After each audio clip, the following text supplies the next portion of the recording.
안녕하세요. 삼성증권의 글로벌 주식팀장 장효선입니다. 오늘 강의 유익하셨습니까? 저희가 재밌게 하려고 노력을 좀 많이 했는데 미국, 중국, 한국 또 다양한 주제를 여러 개를 다루다 보니까 정리가 잘 안 되실 수도 있을 것 같습니다. 그래서 지금부터는 글로벌 주식팀장인 제가 오늘 강의의 엑기스만을 모아서 삼성증권의 2021년 추천 종목을 엄선하여 설명해 드리도록 하겠습니다. 항상 토요일은 즐거워나 가요 톱10에 보시면 조용필 선생님은 항상 제일 마지막에 나오죠. 네, 오래 기다리셨던 조용필 타임 이제부터 시작해 보도록 하겠습니다. 내년 시장을 바라보시는 투자자들에게 가장 헷갈리는 4가지의 키워드를 한번 꼽아볼까요? 단연 이 컨택트로의 순환매, 또 달러 흐름이 어떻게 될 것이냐, 디플레이션이냐 인플레이션이냐, 올해처럼 한국과 같은 신흥국이 좋을 것이냐 아니면 다시 미국 시장이냐 등으로 들을 수 있을 것 같고요. 참고로 이 왼쪽에 보이는 이 키워드가 저희 삼성증권의 하우스뷰다 라고 놓고 보시면 좋을 것 같습니다. 하지만 주식시장에는 수많은 변수가 있기에 이런 예측은 언제든지 다르게 흘러갈 수 있고요. 막연한 예측으로 잦은 방향성 매매, 모멘텀 매매는 결과적으로 고점에 매수하고 저점에 매도하는 최악의 결과로 귀결되는 경우가 많습니다. 사실 이런 거시경제 사이클에 각각의 변곡점을 정확하게 예측하지 못하기는 기업 역시도 마찬가지일 수밖에 없죠. 연초만 하더라도 코로나19라고 하는 것이 세상의 모든 것을 이렇게까지 송두리째 바꿔놓을 것이라고는 누가 상상이나 했겠습니까? 항상 세상의 변화는 예측의 대상이라기보다는 적응의 대상이다 라고 보는 것이 맞을 것 같습니다. 그러다 보니까 제가 추천하는 투자 방법은 메가 트렌드의 방향성을 정확히 간파하고 이에 맞춰 지속적인 변화와 혁신을 통해서 세상을 리딩하는 트랜스포머, 바로 그런 기업의 발굴이 될 것 같다라고 생각이 되고요. 약간 이렇게 말하니까 말이 좀 너무 어렵게 느껴지실 수 있을 것 같은데요. 이런 기업들 생각보다 쉽게 찾아보실 수 있습니다. 이 사진 누구신지 아시겠습니까? 네, 바로 세계 최고의 부자 아마존의 오너 제프 베조스의 25년 전의 모습인데요. 25년 전이 이렇습니다. 왠지 지금보다 나이가 조금 더 들어 보이는데요. 이제 세계 최고의 부자가 되다 보니까 아무래도 나이를 요즘은 거꾸로 먹는 게 아닌가 생각이 돼요. 당시 아마존은 온라인 서점으로서 지금으로 따지면 교보문고나 영풍문고의 최대 라이벌 회사 정도의 모습이었었는데요. 하지만 지금은 세상의 지배자가 되었죠. 이런 모습을 갖추기까지는 수없이 많은 변신이 있었다. 저희는 당연히 생각해 볼 수 있을 것 같습니다. 자, 그러면 현재 시점에서 주목해 봐야 할 최고의 트랜스포머 기업들은 과연 누구일까요? 저는 지금 보시는 것과 같은 6개 기업을 한번 선정해 보았습니다. 그 첫 번째 주자, 다소 낯선 이름일 수 있을 것 같은데요.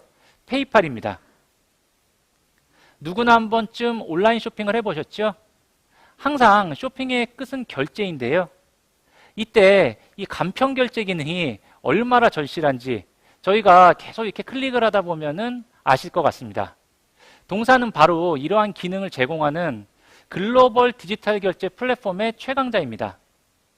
경쟁이 치열한 분야이지만 미국 상위 500개 온라인 소매상 중 79%가 페이팔을 탑재할 정도로 독보적인 회사죠. 그러면 페이팔은 과거 어떤 식의 모습으로 트랜스포메이션을 했을까요? 페이팔의 전신, 엑스닷컴이라는 회사인데요. 창업자 많이 들어보셨죠? 앨런 머스크입니다. 바로 테슬라의 앨런 머스크가 이 페이팔의 창업자입니다. 머스크는 99년에 회사를 창업한 이후 2002년 간편결제 시스템이 절실했던 이베이의 회사를 매각을 하게 되고요. 그 매각 자금을 종잣돈으로 여러분들이 좋아하시는 테슬라와 같은 혁신 기업을 만들었으니 세상은 참 돌고 돈다라고 생각을 해보실 수가 있을 것 같습니다. 이베이의 결제회사, 이베이의 자회사로서 꾸준하게 성장하던 페이팔은 범용 결제 서비스로의 도약을 위해 2015년 이베이로 분사하였고요. 이베이로부터 분사하였고요. 온라인에서 벗어나 오프라인으로의 진출에 적극적으로 나서게 됩니다. 그래서 2018년 포스 단말기 업체를 인수하고요. 중소형 가맹점에게 결제 시스템을 제공하며 오프라인 가맹점을 확보하였습니다. 결국 이렇게 철저히 온라인 오프라인의 준비가 된 페이팔에게 2020년 팬데믹 사태는 최고의 기회가 됐을 수밖에 없습니다. 순항을 거듭하던 페이팔의 도전, 여기서 끝나면 트랜스포머가 아니죠. 올해 10월 암호화폐 거래 시스템을 발표했는데요. 쉽게 말하자면 비트코인의 거래를 페이팔에서 하게 하겠다라는 뜻입니다. 최근 주가가 급등을 하고 있는데요. 이런 식으로 급등을 하는 이유는 요즘 최근에 비트코인이 워낙 핫해서 그랬다라고 보시면 좋을 것 같아요. 이런 신규 서비스 출시의 의의는 페이팔을 플랫폼의 결제뿐만 아니라 투자 영역까지 더 확대하겠다는 것이고, 더 나아가 전 세계 어디서나 암호화폐를 통해 환전 없이 결제 가능한 생태계를 구축하겠다는 뜻입니다. 이는 향후 금융 섹터의 가장 큰 패러다임의 변화인 디지털 화폐 세상에서 기존의 은행, 카드 네트워크망을 벗어난 페이팔만의 제국을 구상하겠다는 원대한 포부고요. 간편결제 업체에서 금융 제국을 꿈꾸는 페이팔, 과연 그 진화의 끝은 어딜지 궁금합니다. 두 번째 기업은 글로벌 IT의 황태자, 시가총액 2,300조 원의 애플입니다. 친숙한 기업이란 이미지는 있으시지만 왜 트랜스포머인지 모르겠죠? 제가 한번 설명드릴게요. 90년대까지 PC 시장의 최강자였죠. 그랬다가 2000대 초반 스티브 잡스가 회사에 복귀를 하며 아이팟을 통해 MP3 회사로 진화합니다. 이후 역사적인 순간인데요. 바로 2007년 4차 산업혁명의 시발점이 되었던 아이폰을 출시하며 스마트폰 기업이 되었습니다. 2015년에는 애플워치를 출시하며 본격적인 웨어러블 시장을 개화시켰고요. 특히 iOS라는 플랫폼을 아이패드와 맥북까지 확장하면서 약 12억 명의 가입자를 확보한 플랫폼 회사로 진화하였습니다. 그런 트랜스포머 원조 애플은 다시 한 번의 도약을 꿈꾸고 있는데요. 이는 세계 최고 반도체 회사 및 구독형 모델 회사로의 도약입니다. 황민성 이사님이 아까 설명을 좀 하셨는데요. 동사는 지난달에 M1 칩을 자체 개발, 이는 애플 실리콘이라고 하는 프로젝트의 서막이고요. 이미 스마트폰의 두뇌라고 할 수 있는 AP 부분에서 A 시리즈로 동급 최강의 성능을 자랑을 하던 애플이 향후에 노트북 PC를 넘어 데이터 센터로의 진입까지도 시도할 것으로 예상됩니다. 또 한 가지는 이 애플원이라고 하는 구독 서비스의 확장이고요. 이는 한 달에 $15만 내면 애플 뮤직, 애플 TV, 아이클라우드까지 여러 가지 서비스를 한꺼번에 이용을 할 수 있는 서비스로 결국 구독형 경제 모델의 도입을 통해 애플 생태계로의 락인을 강화시키겠다라는 의도입니다. 혹시 이 방송을 시청하시는 분들 중에 신형 아이폰 디자인이 너무 별론데 애플 주가는 빠지겠지, 이제 잘 안 팔리니까 애플 주가는 빠지겠지 라고 생각하시는 분이 있으실 수 있는데요. 그렇다면 애플이 어떠한 회사인지를 아직은 제대로 이해하지 못하고 계시다라고 말씀을 드릴 수 있을 것 같습니다. 세 번째 종목은 바로 엔비디아입니다. 인텔의 후계자로 지목되는 기업인데요. 직접 말씀드린 애플의 스토리가 바로 이 엔비디아하고 연결이 되죠. 애플 실리콘의 1세대 칩, 바로 M1 칩은 ARM 기반 반도체이기 때문이고요. 이 회사를 최근에 엔비디아가 인수를 추진을 하고 있기 때문에 넓게 보면, 이렇게 해석하는 건 약간 무리일 수도 있겠지만 넓게 보면 엔비디아의 생태계에 애플이 포함이 된다라고 생각을 해보실 수가 있을 것 같습니다. 자, 그럼 엔비디아의 역사를 한번 볼까요? 원래 엔비디아는 그래픽카드의 업체였습니다. 이런 그래픽카드는 고사양의 게임이나 상업 디자인 등 그래픽 용도에만 한정이 되었는데요. 이후 GPU의 시대다. 한마디로 이 범용 GPU의 시대로 넘어가게 되는데요. GPU가 그래픽카드를 넘어 데이터 처리에서도 최고의 성능을 보이는 이 시기부터 본격적인 성장 영역에 진입을 하게 됩니다. 알파고 기억하시죠? 지금은 구글이 자체 설계하고 있지만 알파고도 초창기에는 GPU가 사용을 했고요. 인공지능의 영역에 GPU라는 칩이 처음으로 디딘 시점이다라고 보시면 될 것 같습니다. 범용 GPU의 영역 확대는 여기서 끝나지 않았습니다. 2017년, 18년 비트코인의 시대에 이들의 채굴을 위한 활용 툴로 각광을 받기 시작을 했고요. 다시 한번 보면 클라우드 시대, 데이터 센터의 핵심 장비로 등극하였습니다. 실제로 동사의 서버용 A100칩을 활용을 하면 추론 영역, 여러 가지 영역이 있는데 그중에서 추론 영역으로만 놓고 보면 최신 CPU 대비 200배 이상의 처리 속도가 개선이 된다고 하는데요. 이에 따라서 동사 매출 내에서 데이터 센터의 비중은 10% 미만에서 최근 분기에는 40%까지 상승을 했다라고 보시면 될 것 같아요. 이제 엔비디아는 또 다른 비전을 제시하고 있는데요. 바로 ARM의 인수입니다. 이를 통해 동사는 GPU에서 CPU 시장으로의 진출을 노리는 동시에 SoC라고 하는 여러 반도체들을 하나로 묶은 통합 솔루션의 최강자를 꿈꾸고 있습니다. 이를 통해 동사는 모바일을 넘어 웨어러블, 자율주행차까지 과거 GPU만으로는 넘보지 못했던 다양한 하드웨어에 진출할 것 같습니다. 바야흐로 반도체의 제국, 엔비디아의 미래, 정말 기대되지 않으십니까? 제가 유일하게 한국 주식 중 말씀드리는 종목은 바로 삼성전자입니다. 삼성전자의 투자 포인트는 앞에서 황민성 애널리스트께서 자세히 설명을 해주셨으니까요. 저는 삼성전자가 얼마나 메가 트렌드의 변화에 빠르게 적응해 왔는지 그 역사에 대해서만 조금 말씀을 드릴게요. 20년 전 삼성전자는 도전자였고요. 플래시 메모리는 도시바, TV는 소니, 핸드폰은 노키아와 모토로라에 뒤집혀 있었습니다. 하지만 2003년 도시바를 제쳤고요.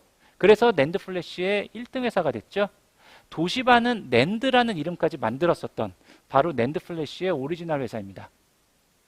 TV 시장에서도 LCD TV 기술에 적극 투자하며 2005년 최초로 1위를 차지하고요. 2007년 아이폰 출시와 함께 누구보다도 빠르게 스마트폰 부분에서 대응을 하면서 2012년부터 모바일 시장에서 1위, 현재까지도 1위를 유지하고 있습니다. 지금 삼성전자는 AI와 빅데이터를 바라보고 있습니다. 이의 핵심 기술로 부각되는 비메모리 반도체 기술, 이 중에서도 파운더리 부문 시장의 변화를 발빠르게 감지하였고 과감한 투자가 시작이 되었습니다. 이제 TSMC에 도전하는 유일한 도전자가 되었는데요. 물론 TSMC, 철옹성 같은 기업이죠. 하지만 20년 전 도시바, 노키아, 소니 역시 철옹성이었습니다. 누구보다도 빠르게 메가 트렌드를 이해하고 그 변화에 전력을 기울이는 한국의 트랜스포머. 내년이 그 새로운 시대의 원년입니다. 다섯 번째 기업, 좀 딱딱하게 갔다가 갑자기 상당히 말랑말랑한 기업이 나오죠. 디즈니를 소개시켜 드릴게요. 저희 딸이 태어나자마자 가장 철저하게 조기 교육된 브랜드다라고 말할 수 있겠죠. 저뿐만 아니라 많은 분들이 그러실 거예요. 스타벅스, 조니워커, 에르메스, 이런 부분들을 저희 딸이 알 수가 있겠습니까? 하지만 이 미키마우스, 엘사라고 하면 자다가도 뛰어나오니까요. 너무나도 이 친숙한 만화 캐릭터 기업이 왜 트랜스포머일까요? 한 100여 년에 걸친 그 역사에서 해답을 찾을 수가 있는데요. 동사는 1923년 월트 디즈니 형제가 만든 애니메이션 스튜디오가 시초입니다. 첫 번째 변신은 1955년 캘리포니아를 시작으로 플로리다, 파리, 상하이까지 오픈된 디즈니랜드의 개관이고요. 이때부터 아이들에게 디즈니는 꿈과 희망의 나라다라는 공식이 만들어지기 시작했습니다. 이후 90년대 인어공주, 미녀와 야수 등의 대흥행을 바탕으로 95년에는 미국의 지상파 방송인 ABC, 96년에는 세계 최대의 스포츠 채널인 ESPN을 인수를 하며 세계 최대의 케이블 방송국으로 거듭나게 되죠. 이때부터 디즈니는 본격적인 컨텐츠 확보에 나서게 되는데요.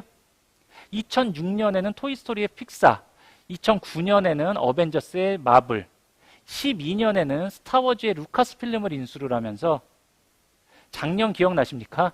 올해는 코로나 때문에 극장 못 가셨지만 작년을 보시면 어느 극장에 무슨 영화를 봐도 전부 다 디즈니, 어벤져스라든지 뭐 알라딘이라든지 그랬지 않았나. 그래서 작년 전 세계 박스오피스 시장 내의 디즈니의 점유율은 무려 40%에 육박을 하며 세계를 지배하는 컨텐츠 왕국이 되었습니다. 물론 올해 코로나 사태를 겪으며 테마파크 폐쇄, 영화 개봉 연기 등 여러 가지 시련을 겪고 있는데요. 트랜스포머답게 이러한 시련 역시 기회로 활용을 하고 있습니다. 넷플릭스의 대항마로서 큰 기대를 안고 출범한 디즈니 플러스 스트리밍 부분이 바로 그것인데요. 12월 초 가입자 수 8,700만 명을 기록을 하며 2024년 목표를 조기 달성하였습니다. 또 ESPN 플러스, 저기 오른쪽 그림에 보이시죠? 네.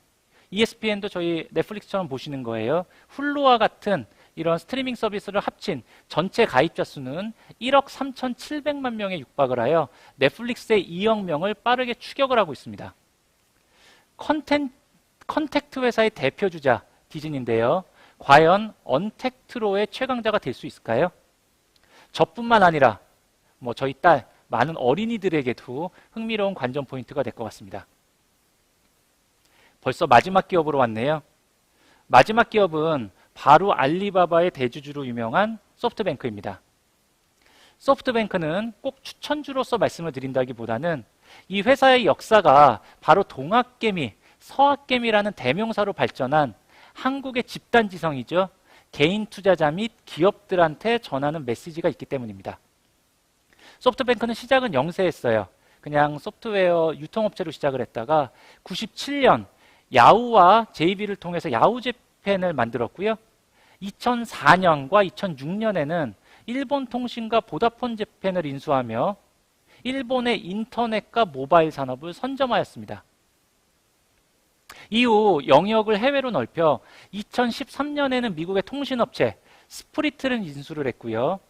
드디어 2016년 아까 전에 계속 말씀드렸던 반도체 설계 기업인 ARM을 인수하여 AI 시대를 향한 포문을 열게 됩니다. 특히 2017년에는 회사 변신의 지향점이 어느 회사인지를 명확하게 보여주는 원년이다라고 생각이 되는데요. 100조 원 규모의 비전 펀드를 출시하면서 전략적 투자 지주 회사라고 하는 포지셔닝을 명확히 하게 됩니다.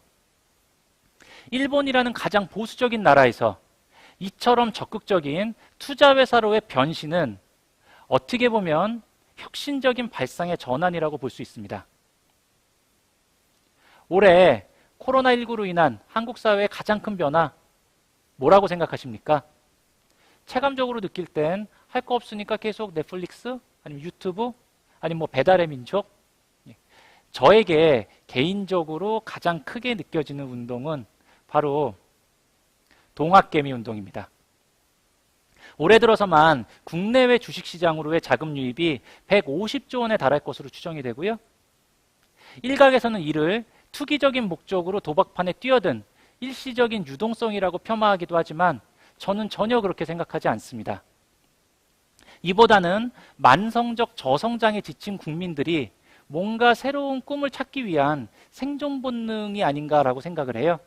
왜냐하면 이건 비단 한국뿐만 아니라 전 세계적으로 나타나는 현상이고요. 정체보다는 성장을 꿈꾸는 것은 뭐 당연한 인류의 본능 아니겠습니까?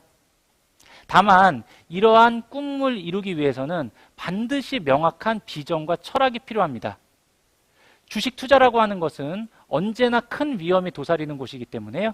확고한 신념이 뒷받침되지 않으면 중간에 이러한 공포를 견딜 수가 없거든요.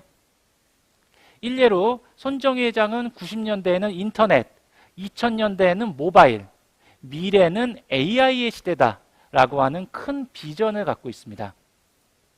여러분들의 비전과 철학은 과연 무엇인가요? 20년 전 일본, 딱 한 90년대 후반, 뭐 그 정도였을 것 같은데 세계 최고의 인구 고령화 속도로 사회 활력이 너무 저하가 됐고요. 투자 의욕 역시도 소멸되었던 그 시기에 노동보다는 투자, 근로소득보다는 자본이득의 중요성을 깨달은 세계 최대의 투자기업 소프트뱅크가 탄생하였습니다. 거인이 될 수 없다면 거인의 등에 올라가라는 메시지는 지금의 한국의 축적된 자본에게 전달하는 묵직한 메시지입니다. 동학개미, 서학개미, 여러 가지의 용어를 기자분들이 재밌게 붙이시는데요. 어떠한 용어가 되든지 간에 지금 이 한겨울 토요일에도 저희 방송을 시청해주고 계시는 여러분들이 미래에는 한국판 소프트뱅크의 주인공이 되실 가능성이 있습니다. 네, 이것으로 오늘 길었던 삼성증권의 언택트 컨퍼런스가 마무리가 되었는데요. 저희가 딱 2시부터 시작을 했으니까 한 3시간 정도 긴 강의 들으시느라고 고생하셨습니다. 좀 길었지만 그래도 유익한 시간이셨죠? 해외 주식 종목 선정의 방법 등 또 다른 컨텐츠는 저희가 3개월 전 추석 특집으로 진행을 했었던 언택트 컨퍼런스 강의에도 들어있으니까요. 저희 유튜브 채널에 한번 검색을 해보시고 좋은 아이디어를 얻으시면 좋을 것 같습니다. 제가 20여 년간 애널리스트를 했지만 개인적으로 요즘처럼 놀라운 시기는 잘 없는 것 같아요. 개인이 보유한 엄청난 유동성도 그렇지만 저점 매수 후 고점 매도의 타이밍이 정말로 외인과 기관을 훨씬 더 능가할 정도로 아주 좋은 모습을 보여주고 있기 때문인데요. 이제는 정말로 개인이 과거의 무모한 투기 세력이 아닌 정보력과 자금력, 실행력을 골고루 갖춘 최고의 플레이어로 되신 게 아닌가라고 생각을 하고 있습니다. 저희 삼성증권은 이러한 시대의 변화에 맞게 기관 투자가를 넘어 개인 고객들이 원하는 정보까지도 삼성이라는 이름에 걸맞는 최고의 퀄리티로 제공하고자 합니다. 오늘 저희 행사에 참여하신 분들의 설문조사를 한번 보면은요. 아직 해외 주식에 투자 경험이 없으신 분들이 60%가 넘으시죠. 해외 주식 하면 삼성증권입니다. 저희들의 컨텐츠를 통해 투자의 성공 DNA 얻어가시길 바라겠습니다. 저 원래 처음엔 이런 거 잘 못했는데요. 이제 유튜브 생활을 좀 하다 보니까 할 수 있겠더라고요. 네, 좋아요와 구독은 사랑입니다. 네, 앞으로도 좋은 컨텐츠로 저희가 계속 업데이트 할 테니까요. 많은 관심 기울여 주시면 감사하겠습니다. 오늘 고생하셨습니다.